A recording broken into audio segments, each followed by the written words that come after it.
Rational number को देखते हैं। The decimal expansion of rational number is either terminating और नॉन टर्मिनेटिंग रीअकरिंग। ठीक है, प्रीवियस क्लासेज में हमने रेशनल, इरेशनल, प्राइम, को प्राइम, इन सभी नंबर्स की डेफिनेशन पढ़ी थी, एग्जांपल भी देखे थे। अब बात करते हैं डेसिमल एक्सपेंशन में। ठीक है ना, हमने रेशनल नंबर की डेफिनेशन पढ़ी थी। Those number which can be written in P upon Q form where Q is not equal to 0, यानी कि इस फॉर्म को अगर हम ये 1/2 आपका रेशनल नंबर है, इसे अगर हम सॉल्व करते हैं, सॉल्व कैसे करते हैं, न्यूमरेटर को हमेशा डिनोमिनेटर से डिवाइड करते हैं। जब 1 को 2 से डिवाइड करेंगे तो हमें वैल्यू मिलेगी 0.5। ठीक है ना, तो ये आपकी डेसिमल एक्सपेंशन हुई और डेसिमल एक्सपेंशन भी आपकी टर्मिनेटिंग हुई। कैसी हुई आपकी ये टर्मिनेटिंग। टर्मिनेटिंग एक्सपेंशन क्या होती है, अगर हम किसी नंबर को किसी अन्य नंबर से डिवाइड करते हैं और डिवाइड करने पर कुछ पॉइंट तक जाकर, ठीक है ना, यानी कि नंबर ऑफ पॉइंट, ठीक है, यानी नंबर ऑफ डिजिट तक जाने के बाद अगर हमारा रिमाइंडर 0 आ जाता है, यानी कि वो कंप्लीट डिवाइड हो जाता है, तो वो सभी डेसिमल एक्सपेंशन क्या कहलाएंगे, टर्मिनेटिंग। ठीक है, और अगर इस तरीके से डेसिमल एक्सपेंशन हो आपकी, ठीक है ना, 1 को अगर 3 से डिवाइड करेंगे तो ना जाने की 0, 3 तिया 9, फिर 1, 3 तिया 9, फिर 3 तिया 9, इस तरीके से ये वैल्यू चलेगी। ठीक है ना, तो इसे हम लिखेंगे जो टर्म, यानी जितने भी टर्म हमारी रिपीट होती हैं उन टर्म के ऊपर हम एक बार लगा देते हैं। तो इसका मतलब ये अंडरस्टैंड है 0.3333 अप टू सो ऑन। तो इस टाइप की जो डेसिमल एक्सपेंशन है वो हमारी कहलाएगी नॉन टर्मिनेटिंग रीअकरिंग। ठीक है ना, नॉन टर्मिनेटिंग रीअकरिंग। हम इसे चाहे 10 डिजिट तक, 100 डिजिट तक, ठीक है, लास्ट डिजिट तक अगर हम भी इसे डिवाइड करते रहें तो हमें जो वैल्यू मिलेगी वो 0.333333 अप टू सो ऑन। इसका मतलब क्या है कि ये जो हमारा नंबर है 3 डिजिट है वो हमारी रिपीट हो रही है। ठीक है, तो ये टर्मिनेटिंग वर्ड कब यूज करते, जब ये कंप्लीट डिवाइड हो जाता है, यानी कि हमें रिमाइंडर 0 मिलता। बट इस केस में रिमाइंडर 0 नहीं मिला है तो ये नॉन टर्मिनेटिंग हुई। बट एक कंडीशन क्या हुई, रीअकरिंग हुई, कि वो टर्म हमारी बार बार रिपीट हो रही है। ठीक है ना, इसके अलावा हमारा आज पढ़ेंगे हम इरेशनल नंबर। तो decimal expansion of irrational number is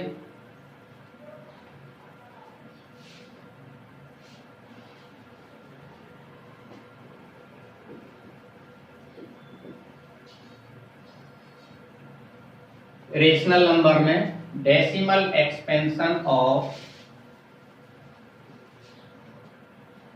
irrational number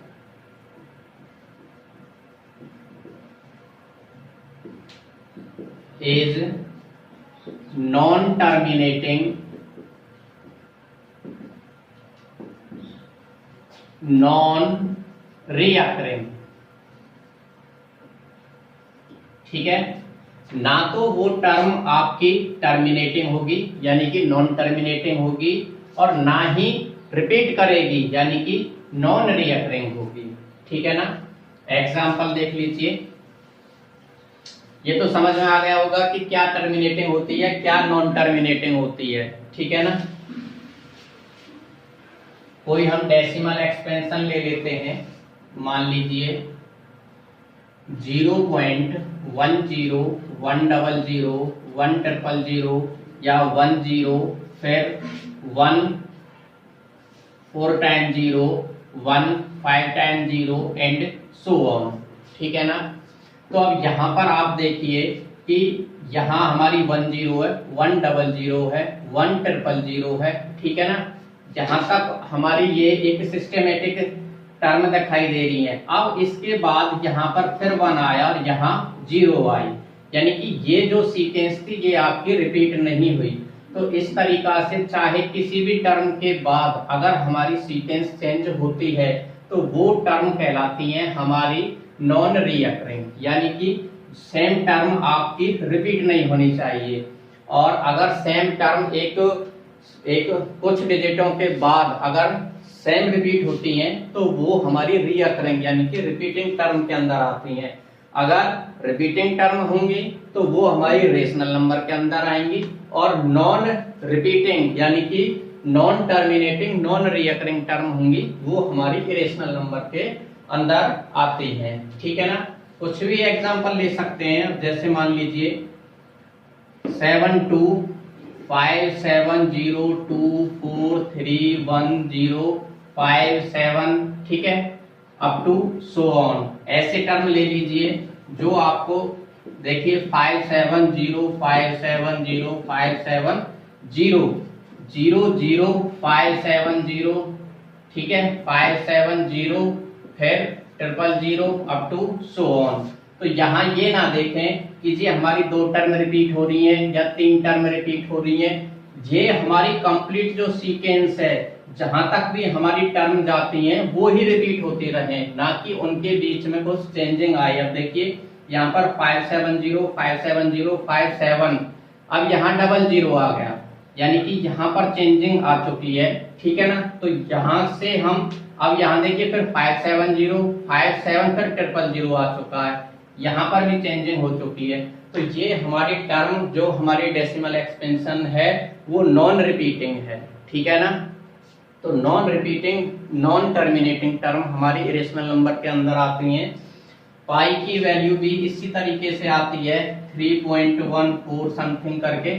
ठीक है ना। आपके बुक में भी इसकी कंप्लीट एक्सपेंशन दे रखी है, वहां से आप देख सकते हैं कि इसकी जो टर्म है वो कंप्लीट रिपीटिंग नहीं होती है। ठीक है ना। अब देखेंगे हम कि इरेशनल नंबर यानी under root square root numbers को हम नंबर लाइन पर किस तरीके से रिप्रेजेंट करते हैं। जैसे √2 √3 √5 एंड सो ऑन। ठीक। तो पहले फर्स्ट ऑफ ऑल √2 को ले लेते हैं। ये आपकी कोई नंबर लाइन है। ठीक है। यहाँ 0, ये 1 2 3 -1 -2 -3 एंड सो ऑन। ठीक है। तो इसमें आपको करना क्या है, जो भी वैल्यू आपको यहाँ लानी है हमें पाइथागोरस थ्योरम का यूज करना है। पाइथागोरस थ्योरम में आपका क्या होता है, हाइपोटेनियस का square is equal to base का स्क्वायर प्लस परपेंडिकुलर का स्क्वायर। ठीक है। तो ये हमारा राइट एंगल हुआ। मान लीजिए ABC हमने इसके नाम दिए हैं। तो आपको जो ये AC है, ठीक है ना, इस AC की वैल्यू √2 लानी है। तो BC और AB की आपको ऐसी वैल्यूज पुट करनी है कि √2 आ जाए। ठीक है ना। यही काम कोई भी आपके √2 के अंदर जो भी टर्म दे रखी है आपको, वो रिप्रेजेंट नंबर लाइन पर करने का सबसे बेहतरीन और सबसे इजी मेथड ये है कि आप ये देखें कि हम हाइपोटेनियस को कैसे ये वैल्यू ला सकते हैं। ठीक है ना। अब देखिए किस किस का स्क्वायर का सम √2 आएगा। मान लीजिए BC को अगर हम 1 ले लें, AB को हम 1 ले लें। ठीक है ना। तो यहां से क्या हो जाएगा, AC बराबर क्या हो जाएगा आपका, AC बराबर हो जाएगा √2 बेस का स्क्वायर प्लस परपेंडिकुलर का स्क्वायर, यानी 1 का स्क्वायर 1 और 1 का स्क्वायर 1, 1 + 1 √2। तो AC की वैल्यू आ चुकी है आपकी √2। अगर हमें √3 लाना होता तो √3 कैसे लाते। अब ये देख लीजिए किन दो वैल्यू का स्क्वायर का सम हमारा √3 आता है। ठीक है ना। तो देखिए एक तो हम यहाँ √2 ले लें। अगर हम √2 का स्क्वायर करेंगे तो यहाँ वैल्यू हमें स्क्वायर से √2 आपका कैंसिल हो जाएगा, 2 वैल्यू मिल जाएगी। अब 2 में और क्या ऐड करें, किस संख्या का स्क्वायर ऐड करें जो हमें 3 मिल जाए, यानी कि 1। अगर हम 1 का स्क्वायर करेंगे, ठीक है, अब यहाँ से अगर हम AC की वैल्यू फाइंड करते हैं तो अंडर रूट 2 का स्क्वायर प्लस 1 का स्क्वायर, यानी कि अंडर रूट, इससे ये कैंसिल टर्म हो जाएगी, 2 1 का स्क्वायर 1, ये वैल्यू हमें अंडर रूट 3 मिल जाएगी। ठीक है ना। तो एक एक करके सभी क्वेश्चंस को सॉल्व करेंगे।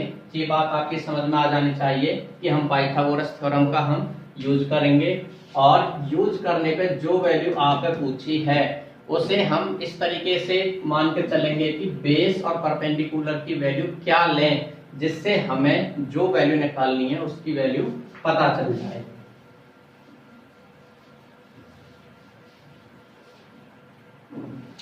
और क्वेश्चन को स्टार्ट हम ओरिजिन यानी 0 से करेंगे।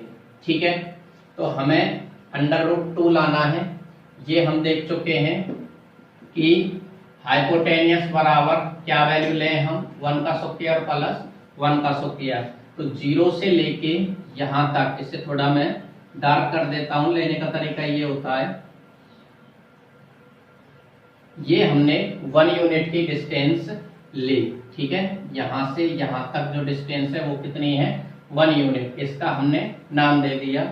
यहां पर हमने राइट एंगल बनाया, ठीक है ना, और 1 यूनिट ही उसकी लेंथ ली। ठीक है ना, यहां से यहां तक कंपास से 1 यूनिट ओपन करके कंपास को हमने इस तरीके से आर्क लगाई, और ओरिजिन से लेके उस आर्क को हमने मीट किया।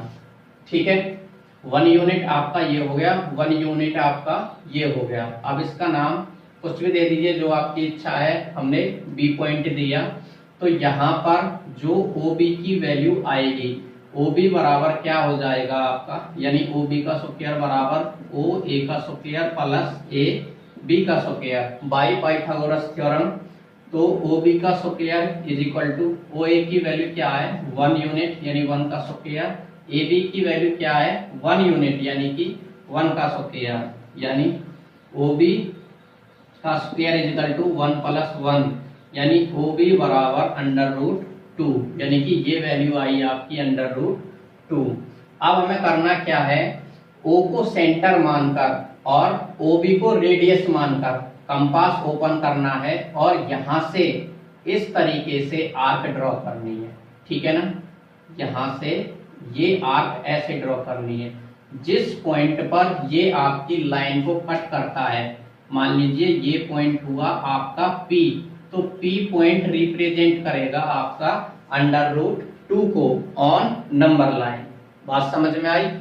करते क्या है, यहां से यहां तक इस तरीके की वैल्यू अरेंज करके लिखते हैं, जिनके स्क्वायर के सम का रूट अगर हम निकालें तो हमें रूट 2 वैल्यू मिल जाएगी। हमने 1 1 यूनिट ली, यहां से यहां तक प्रकार यानी कंपास को OB को हमने रेडियस माना। ठीक है, इतना प्रकार ओपन करके, और यहां से B पॉइंट से हमने आर्क ड्रॉ की जो नंबर लाइन को P पॉइंट पर कट करती है। अब ये P पॉइंट ही हमारे रूट 2 को रिप्रेजेंट करता है ऑन नंबर लाइन। मान लीजिए इसका नाम हमने L दे दिया। ठीक है, नेक्स्ट क्वेश्चन अंडर रूट 3 को देखते हैं। अंडर रूट 3 को किस तरीके से रिप्रेजेंट करेंगे। ये आपकी नंबर लाइन है, 0 1 2 3 -1 -2 एंड सो ऑन। ठीक है ना। तो अंडर रूट 3 कैसे आएगा, देखिए रूट 2 का स्क्वायर प्लस 1 का स्क्वायर, हाइपोटेनियस का स्क्वायर बराबर, यानी H बराबर रूट 2 का स्क्वायर 2 और 1 का स्क्वायर 1, यानी H बराबर H स्क्वायर बराबर 3 और H बराबर अंडर रूट 3। ठीक है ना। तो इसके लिए हमें क्या काम करना पड़ेगा, पहले अंडर रूट 2 को रिप्रेजेंट करना पड़ेगा। ठीक है, तो अंडर रूट 2 हमने अभी किया है, 1 यूनिट बेस लिया हमने यहां से यहां तक, यहां हमने 90 डिग्री का एंगल बनाया, 1 यूनिट हमने यहां से यहां तक। ठीक है ना, जो भी हमारा 90 डिग्री का यहाँ ये एंगल बना था, वहां यहां से 1 को या ए पॉइंट नाम दे दीजिए, ए को सेंटर मान के 1 यूनिट की आर्क लगाई जो हमारी इस लाइन को परपेंडिकुलर को यहाँ कट करती है, यहाँ से इसे हमने मीट किया, ये बी पॉइंट हो गया, ठीक है, ये भी 1 और ये भी 1 आपका यहाँ से यहाँ तक, तो ये वैल्यू आई आपकी √2। अब क्या काम करना है, √2 को बेस मानिए, √2 को बेस मानिए और यहाँ पर 90 डिग्री का एंगल बनाइए इस पॉइंट पर बी पर, ठीक है ना, लाइन को सीधी खींचिए। अब हमें √3 लाने के लिए 1 की जरूरत और है, यानी बी को सेंटर मानकर 1 एक आर्क और लगाइए, ठीक है ना, 1 यूनिट की। अब यहाँ से यहाँ तक इसे हम अगर मीट करेंगे तो ये वैल्यू हमें √3 मिलेगी, ठीक है। तो √3 मिलने के बाद हम क्या काम करेंगे, ये पॉइंट मान लीजिए सी पॉइंट आया आपका, तो OC को सेंटर मानकर, ठीक है ना, O को सेंटर मानकर OC रेडियस लेकर हम एक आर्क ड्रॉ करेंगे, ठीक है। जो आर्क नंबर लाइन को जहां पर कट करेगी वहां पॉइंट आपका क्या होगा, √3 को रिप्रेजेंट करेगा, ठीक है ना। ये मान लीजिए P पॉइंट है, तो ये पॉइंट P √3 को रिप्रेजेंट करता है। मेजरमेंट आपकी ग्राफ कॉपी पर बनाते हैं तो वहां तो एक्यूरेट होती है, वैसे भी मेजरमेंट इक्वल डिस्टेंस लेनी है, यहाँ भी यहाँ भी यहाँ भी, तो आप वैसे भी वैल्यू देखेंगे √3 की 1.732, ठीक है ना, ये वैल्यू होती है, तो यानी कि 1 से अधिक आएगी, यहाँ से भी आपके क्वेश्चन की श्योरिटी हो जाती है। आगे नेक्स्ट क्वेश्चन है √5 आपकी एक्सरसाइज का क्वेश्चन है, उसे एक्सरसाइज में सॉल्व करेंगे। तो आई होप यू अंडरस्टैंड कि हाउ इरेशनल नंबर √2, √3, √5 को हम नंबर लाइन पर कैसे रिप्रेजेंट करते हैं, ठीक है ना। आगे नेक्स्ट क्वेश्चन देखते हैं।